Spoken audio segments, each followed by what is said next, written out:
Hey there, welcome to Sequentially Yours, initially mine. This is a show where we look at this week's number ones and tell you which ones you should buy and which ones you, well, shouldn't. Listen, it's not easy coming up with these every week. What do you want from me? Alright, so let's just jump right into things, shall we? Okay. So we had a decent number of number ones this week. Let's start with Night Trap. Alright, this one's actually kind of interesting. It is from Lion Forge Comics, which I may have reviewed something of theirs in the past, but for the life of me, I can't tell you what. Honestly, this one was it was not great. It is not nearly as unique and different as it wants you to think it is, but it is an interesting approach to a comic book. Basically, what it's about is it's a slasher horror. It is a flat-out slasher horror. This one guy is a slasher killer. He watches horror movies the way that other people watch soap operas, like literally. He's a serial killer. He's killed like 17 different people, I think, at this point. It's been a lot. And after escaping the FBI and leading one of them to be eaten by an alligator, he then goes to a cabin in the woods that he has rigged with all sorts of traps because why not? And he has apparently a team of people, of other rednecks there with him to help him pull this job off. And you have your kind of standard horror movie cast. This is not The Cabin in the Woods. This is not Scream. This is not going to be a meta deconstruction of the slasher genre. That's just not what this is. What it is a slasher genre with pretty good art and a reasonably interesting antagonist, I guess would be the best way to put it. It's not groundbreaking by any stretch of the imagination, but Cullen Bunn does a good job. I like his work, and he does a good job of making this compelling, if not the greatest thing in the world. I might pick it up if there's a number 2 on the shelf and I notice it. I'm not going to go out of my way to read it, but yeah, it was an enjoyable first comic read. For a number 1, it does its job.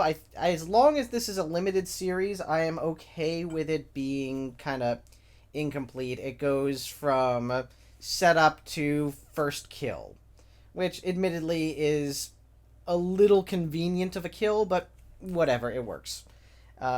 Honestly, yeah, Night Trap, it's worth a read. Alright, next. Mighty Morphin Power Rangers Pink. This was surprisingly good. This is everything that I was disappointed about in the Mighty Morphin Power Rangers Green, where they were basically just retelling the Green Ranger saga, is addressed in this. It is after Kimberly has left the Power Rangers and it finds some excuse to give her the power back, just, temporarily. She never officially transferred it on or whatever. But it is a story that takes place outside of the regular Power Rangers continuity.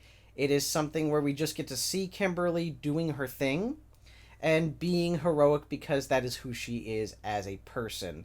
It was actually quite nice to see. I really enjoyed the opportunity to watch Kimberly acting in a way that, betrays her kind of natural heroic tendencies, which is, as silly as it was, what Power Rangers was ultimately about. These teenagers with attitude were genuinely good kids. In the Mighty Morphin era, probably a little bit too much so for realism's sake, but honestly, that was sort of the point, was that they are heroic and they are given powers as a reward for their heroism, not to make them heroic. It was actually quite... Even Billy, who at the beginning was sort of a coward, and grows into it.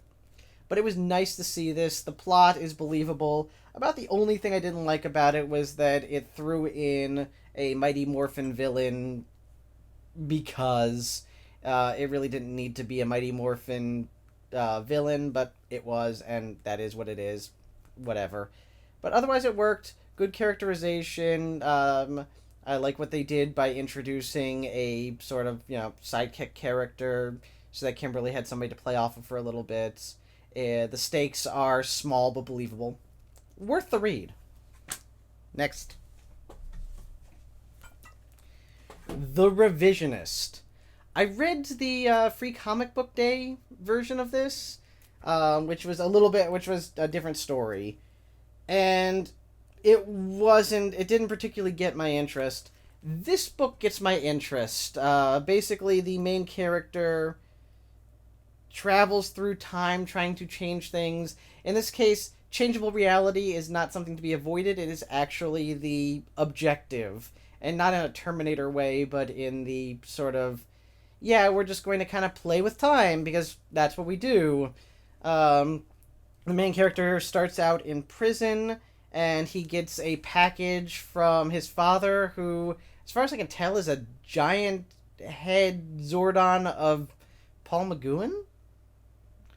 Maybe Zordon is this week's oddly incongruous theme.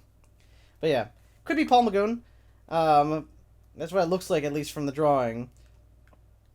My major problem with this is that there are a lot of artistic shortcuts that in times make it look cheap. And that's things like, the background is suddenly just a monochrome background for no apparent reason, or it is so heavily shaded so that the colorist doesn't have to work. This seems like they were working really hard to make the colorist's job as easy as possible, and as somebody who loves coloring in a comic book, that lost me a little bit. Plot-wise, it's not bad. The lines are pretty good. And it's a good setup for the story, but again, it's not the greatest. One thing I will say is that this is, for all intents and purposes, a complete story. It is characters in prison, receives message from father that he's going to die if he does not follow his instructions, eventually escapes from prison, and the comic story can continue from there, but at the very least we have one complete story in which to get a hang of this character and an idea of what we will expect from them. So, yeah, The Revisionist was not bad from Aftershock Comics. Aftershock is really just they're just throwing everything out there, trying to make a name for themselves. I keep pointing this out because there are times when they genuinely deserve it. There are times when they don't, but that's the nature of just the scattershot approach they have to comic making at this point. And I'm okay with that. That's not a terrible thing. I'm just not going to like everything that they come out with. Alright, next. TMNT, Bebop, and Rocksteady destroy everything. It's a standard Ninja Turtles story with a bit of a Bebop and Rocksteady edition at the end. If you like Ninja Turtles, you're gonna like this. If you don't, you probably won't. The art is a little... I don't want to say lazy because it's not, but where there are shortcuts, the shortcuts are obvious. And where there are not shortcuts, it looks great. Some of the panels are a little crowded for my taste, but again, it's cartoony, it's TMNT, I'm okay with that. The basic plot involves... One thing I kind of like is that it involves Bebop and Rocksteady essentially looking for work. It starts with them losing their previous job with a gang, and they're just going around looking for gangs. They're in Brazil at this point, so why not? And, all in all, it's kind of an interesting idea, and it's kind of interesting to see, hey, with no Shredder or Krang around, what do these guys do? Well, they find another gang, but, how do you find another gang when the other gangs can't trust you, and you look like a giant warthog and rhino?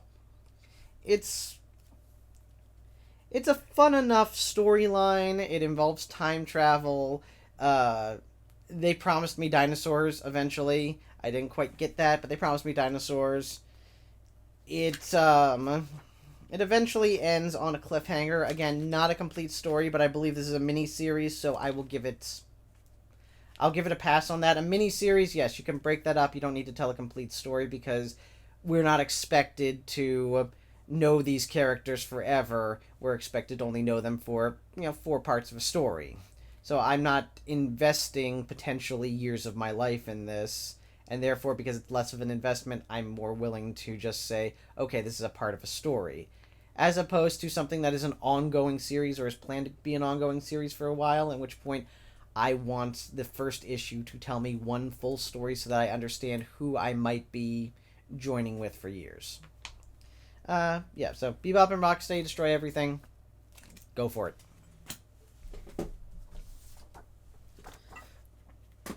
Strange Attractions. Now, this was almost my number one for the week. The thing that kept it from being my number one for the week is the art. I despise this art style, and all due respect to Greg Scott and hold on a sec.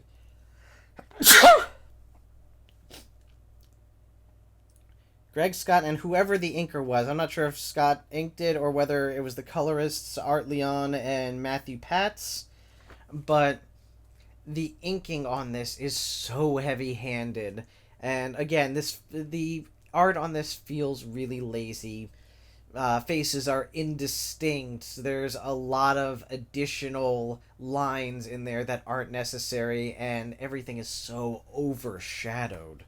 I mean, let me see if I can find a good example here to show. Alright. Now, I want you to keep in mind that in this top panel here, they're in a fully lit restaurant. That is a fully lit restaurant. You are being lazy. There is no reason why they should be so heavily shadowed and so heavily inked. Guys, back it off a little bit. And the thing is that I like the basic premise. The basic premise seems to be there are people who are really good at math, and they realize that if they don't do certain things to play with probability, that New York could be destroyed. I am not kidding. That's the kind of plot, but it's interesting, and it's interestingly presented, and it does more of that math is magic thing that I'm totally okay with. So plot-wise, it's good. There's actually two stories in here, the main story and then a backup story that deals with somebody else who's good at this. That also works out really well. Charles Soule has an excellent ability to write dialogue that is believable and that I can buy into. And the story in and of itself is well put together.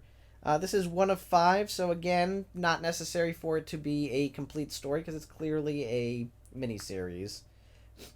But it was just so hard to get through the art because I'm sitting there straining to try to find what's going on in the scene because it is so distracting. And I just noticed what's going on the cover, which is kind of cool as well. But yeah, it's not a bad story.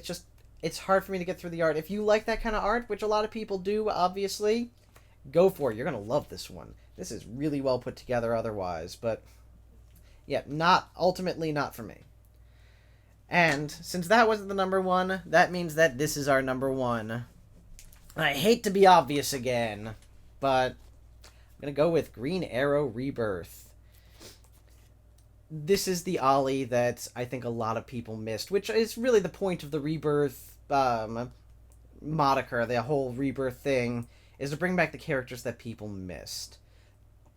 Oliver Queen in this case is unabashedly and self-identified as a social justice warrior, which I kind of like. It's very much the same way that Stan Lee was trying to make people love Tony Stark at the beginning when, he was a weapons manufacturer and industrialist, things that his normal readers normally wouldn't like.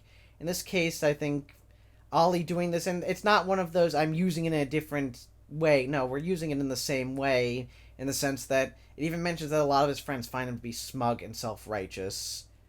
But ultimately, it's because what he's doing, he is very passionately invested in people's lives and in making their lives better.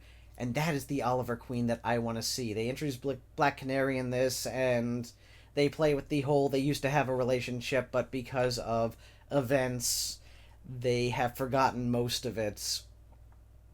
So they have that chemistry together, and the writing on it really does stress the chemistry. Who was the writer on this? I need to double check. Just give me a moment here. All the ads. Ads for Rebirth. Yes, I know. Rebirth. I have my Rebirth titles that I want. I can't find the opening bit here. Oh, there it is. Benjamin Percy. Art and color by Otto Schmidt. And lettering by Kate Picos of Blambots. Restricted. Okay, yeah. Everybody who worked on this book did well. The art is crisp and clean. It has darkness to it because Green Arrow works at night, but it's also bright and cheerful and hopeful. It is everything that I want out of Green Arrow. He acknowledges his place in the world and what benefits he has and how he can use them to help other people. He and Black Canary just have some great backs and forths as they're dealing with their assumptions about one another and how they kind of react to each other. It's so well done, and I gotta be honest, it's probably one of the better DC books I have read in a very, very long time. Because it's not playing on my sense of drama, which most DC books that I love do, and most especially the ones from New 52 have. Is playing on my sense of hope and goodness, and that, you know, people can make a difference in the world. And this may be just me being optimistic, but that's what this book brings out in me, is that sort of optimism, that sort of desire to do good. I had a nice conversation, well, not conversation, I said something on Twitter to Jeff Johns, and that, you know, that fun should be the top priority for a comic company. And he said, yes, plus the three H's, heroes, heart, and hope. And that's what I'm getting out of Green Arrow Rebirth. Hero, heart, hope. These things that make this character a hero, that make me understand why people love DC. Because I'm not a DC guy, I'm a Marvel guy. I don't do Marvel on this show because 9 times out of 10, the Marvel book will win, and I recognize that bias. This makes me understand why people like DC. This makes me understand why people want to read DC. This makes me want to read DC comics. And it reminds me very much of my favorite Green Arrow, which was Denny O'Neil and Neil Adams' Green Arrow. That was my absolute favorite Green Arrow from the Bronze Age, 74, I believe. And that's who this guy is. Don't get me wrong. I love Arrow, the TV show. I really enjoy watching it. But this is the Green Arrow I would prefer, given the choice between that Ollie and this Ollie. The story, again, complete story. One full story in which it involves homeless people being kidnapped and Ollie going to rescue them with Black Canary's help. It sets a couple of things up to make it interesting, but it doesn't make those setups the focus of the story. Ultimately, yeah, I cannot recommend Green Arrow Rebirth more.